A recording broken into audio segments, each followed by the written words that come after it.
এই হলো বিক্রমপুরের পুরনো বিশালক্ষী মন্দির। তো হ্যালো বন্ধুরা, সকলে কেমন আছেন? আশা করছি সকলেই ভালো আছেন। আপনাদের সকলকে স্বাগত জানিয়ে মাই লাইফ অঙ্কন চ্যানেলে শুরু করলাম একটা নতুন ভিডিও। এই হলো বিক্রমপুরের পুরনো বিশালক্ষী মন্দির, আর এই ভিডিওই আমি আপনাদের সাথে শেয়ার করছি। তো বন্ধুরা, আজ আমি চলে এসেছি আরামবাগ আরামবাগের বিক্রমপুরের শ্রী শ্রী বিশালক্ষী মাতা মন্দিরে।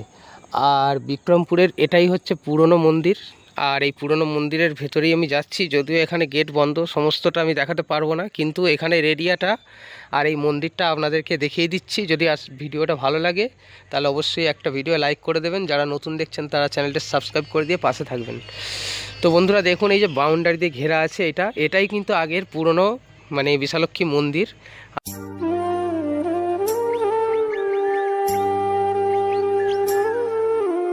তো এই মুহূর্তে আরেকটা মন্দির দেখাচ্ছি। এইটা হলো বিক্রমপুরের কালী মায়ের মন্দির। দেখতে পাচ্ছেন আপনারা, জুম করে দেখাবার চেষ্টা করছি আপনাদেরকে। তো বন্ধুরা দেখুন মন্দির।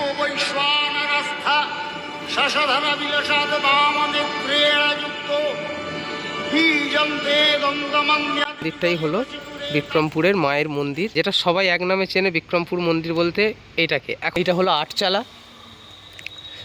আর সকলকে বলে রাখি, যারা ফেসবুক থেকে দেখছেন তারা কিন্তু অবশ্যই ফেসবুক পেজটাকেও অবশ্যই ফলো করে দেবেন। আর আমার সাথে এসেছিল রাজদা, তবে আমার সাথে নয়, আমি ওনার সাথে এসেছি।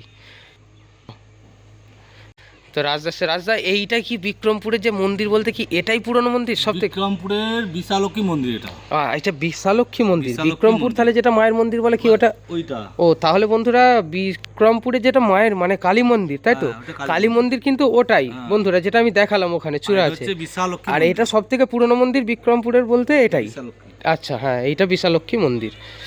তো এখানে নিম গাছ আছে, আর এখানে আছে মনসা গাছ। আর এই যে হচ্ছে মায়ের বেদি, একটা মা মনসা থাকে। আমি এবার দেখিয়ে দিই আপনাদেরকে আমাদের বিশালক্ষী মন্দির। এই হচ্ছে সেই বিশালক্ষী মন্দির।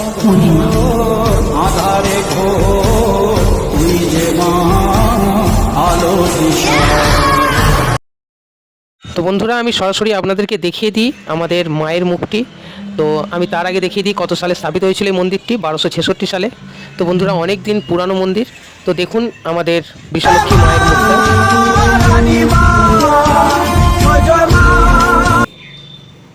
ভিডিও আর বাড়াচ্ছি না, ভিডিওটা এখানেই শেষ করে দিচ্ছি। সকলে ভালো থাকবেন, সুস্থ থাকবেন। আবার দেখা হবে আপনাদের সাথে নতুন কোনো ভিডিওতে।